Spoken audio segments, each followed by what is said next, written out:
very much, Prof. Rika and Prof. Yati, for inviting me to discuss this session. The session is on bioethics responding to COVID-19 pandemic, significance and framework in Indonesian context. So my name is Budiono Santoso. I'm from the Medical Alumni Association of the Gadjah Mada University and Yogyakarta Academy of Sciences. The objective of the session is what contribution can bioethics make in responding to the impact of COVID-19, and what ethical aspects should be taken into account when responding to the impact of COVID-19. This is laid down by the organizer, so I would follow these objectives. The session contents, I think we have a very excellent and beautiful presentation from 3 presenters, distinguished presenters. One on hospital business and hospital services, second on social responsibilities, third on social capital. It's very beautiful presentations.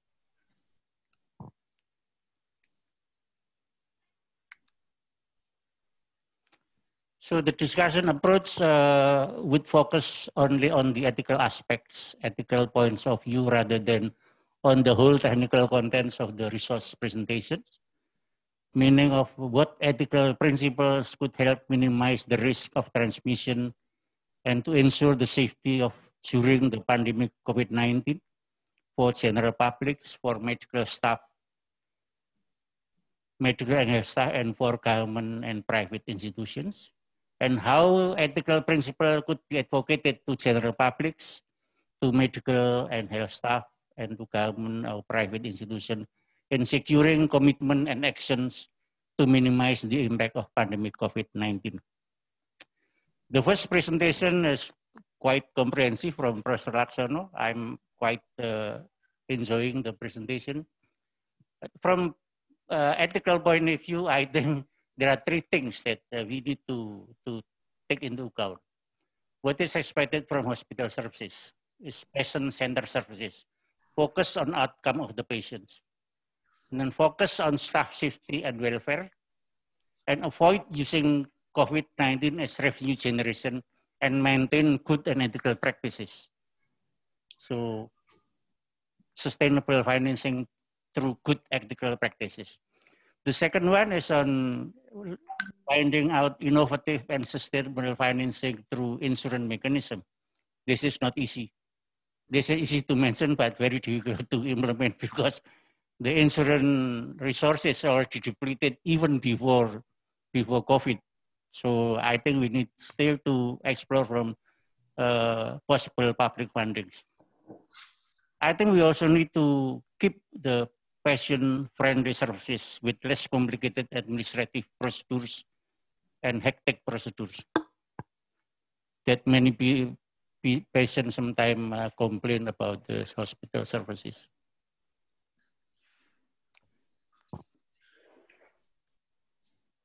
The presentation, second presentation by Dr. Riris Antono is also quite comprehensive, very appropriate. I'm quite impressed because he's a medical person, but he could talk very detailed about the social responsibility and social obligation. We remember Aristotle of the Greek philosopher mentioned that man is by nature a social species, social animals, relying on cooperation to survive and thrive. And understanding how and why cooperation succeeds and fails is an integral part in solving many of global challenges nowadays. But sometimes we often forget the societal perspective of the issues and focus on bureaucratic, administrative, and policy insights. Communication, cooperation, togetherness, movements or travels, and benefiting natural life and environments are integral part of human rights. And beside the basic inherent interest, human beings also have the obligations and responsibility for ensuring the safety of others and the sustainability of the environment, natural environment. But unfortunately, during any crisis, it's obvious that people are more aware about their inherited rights, but not so much on their obligation in protecting safety of themselves and on others and the environment. So there is a need to keep advocating, educating, informing people about the obligation and rights. There are a lot of methodology to do this, and we can pilot testing and pilot project and evaluate the impacts, how social responsibility are taken into account.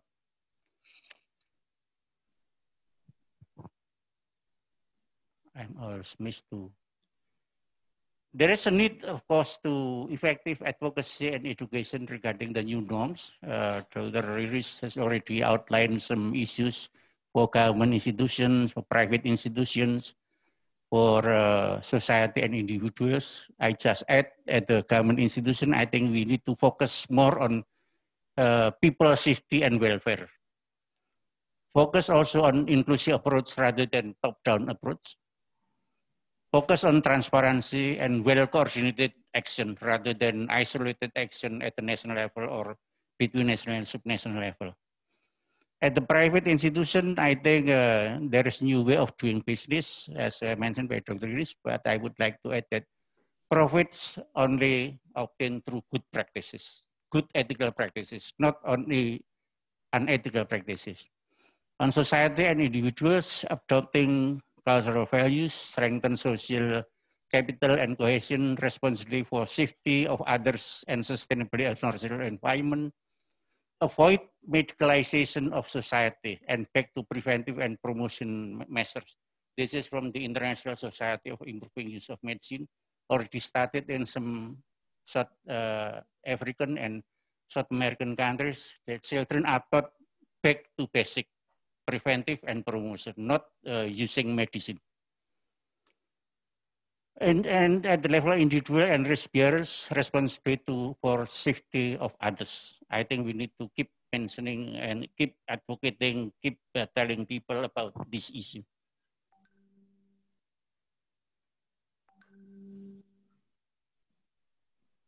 The presentation is very beautiful from Dr. Riman Pratibya. During emergency crisis like COVID-19 pandemic, usually people expect and rely more on government or public sector intervention to deal with the crisis. Yet only a smaller proportion of resources is within the public sector. And furthermore, most of the government programs are focused on formal and official channels with very tight administrative mechanism, using top-down approach, and less likely to take into account the societal perspectives. The Sonjo program has been proven as an effective and innovative approach to develop social capital, empowering members of the society for education, for collaboration and networking, doing small businesses through digital technology or information technology.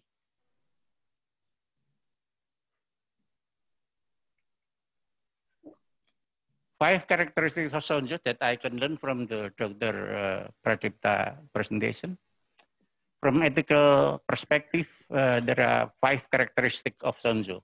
One is building social solidarity and empathy, contributing to social welfare and justice. Second, adopting transparency and synergy.